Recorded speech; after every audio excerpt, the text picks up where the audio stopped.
Okay, so before today's review starts, sorry for not uploading anything yesterday or making a second video on Friday. I was very busy trying to 100% Smash Bros. Ultimate, which is proving to be a very big challenge, and I've been playing a lot of Final Fantasy VII and Bloodstained Ritual of the Night. So the reason I'm reviewing today's game is because it's getting a rumored remaster. And before you ask, it's not SpongeBob Battle for Bikini Bottom because of two reasons. One, I don't own that game, and I already have one SpongeBob game polluting my PS2 collection. I do not need another one. So what's today's game? It's Ghostbusters, the video game.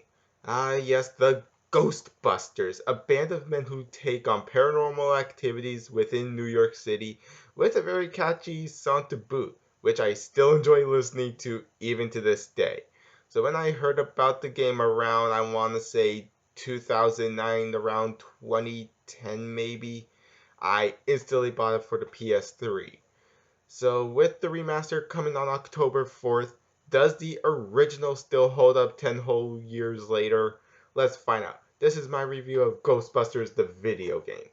So Ghostbusters is a 2009 action-adventure game based off of the franchise of the same name. It was released on June 16th, 2009 in the US for the PlayStation 2, PlayStation 3, Xbox 360, the Wii, DS, and Windows, with a PSP port on October 30th, 2009. For this review, I'm mainly going to be talking about the PS3 version since it's the one I own. It was developed by Terminal Reality for the Xbox 360, PS3, and the PC version, while Zen Studio developed the DS port, and it was published by Sony Computer Entertainment Europe for the PAL version. And wait a minute, Atari, as in Atari 2600 and the cause of the video game crash of 1983 Atari. They published this? Oh boy, I don't like where this is going. So the game is set after 2 years of the events of Ghostbusters 2, around Thanksgiving of 1991, with the Ghostbuster team training the player's character while investigating paranormal activities around New York.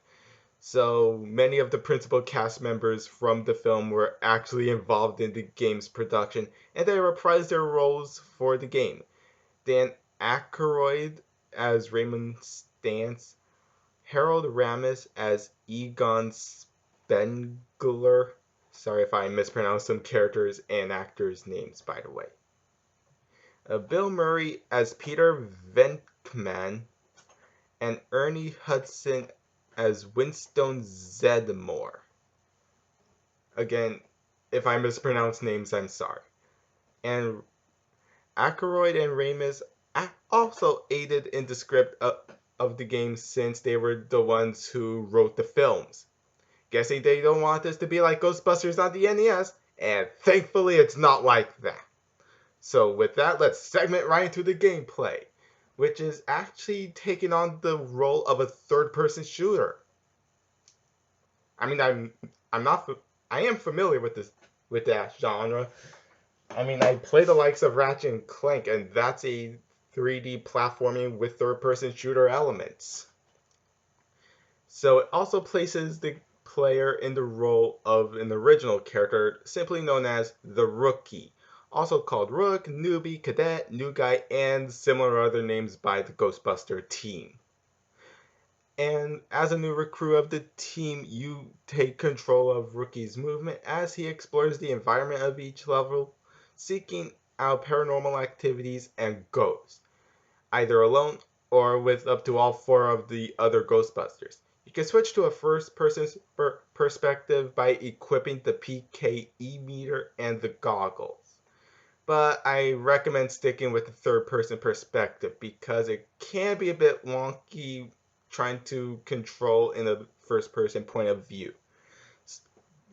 So outside of the first-person view, you can aim and take fire with the iconic proton stream to weaken ghosts so they can be captured in a ghost trap.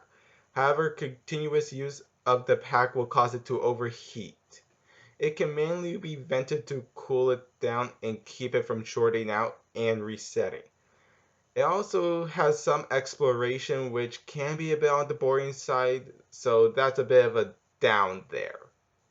The game is also fairly linear, but does have some Metroidvania elements. Metroidvania elements in the 3D game. I mean, if Castlevania, Lament of Innocence, and Curse of Darkness taught me anything, is that Metroidvania could work in 3D just with a bit of tweaking.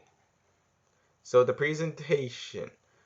The presentation actually looks really great even today. The game uses the Infernal engine, which is actually created by Terminal Reality themselves. The engine looks really great. And it also makes the world of Ghostbusters, the game, look and feel like you're actually playing a Ghostbusters game. Take that, NES Ghostbusters!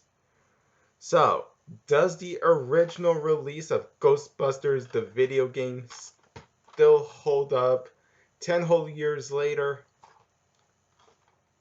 Yes, it does. The game still looks great, and with the remaster coming out on October 4th, I bet it could look even more stunning, just like how it was back in 2009. So, in my opinion, Ghostbusters the video game gets a 9 out of 10. A game from 10 years ago, and it still held up good for me. Now, I wish to hear from you all. Do you like the Ghostbusters series? What are your thoughts about the remaster coming? And of course, the biggest debate of them all, who is your favorite Ghostbusters character in the entire franchise? Leave those in the comments below. Be sure to give this a like, make sure you subscribe, and turn on that notification bell to see whenever I make a new video. I've been Harkit, and I bid you all a good old farewell.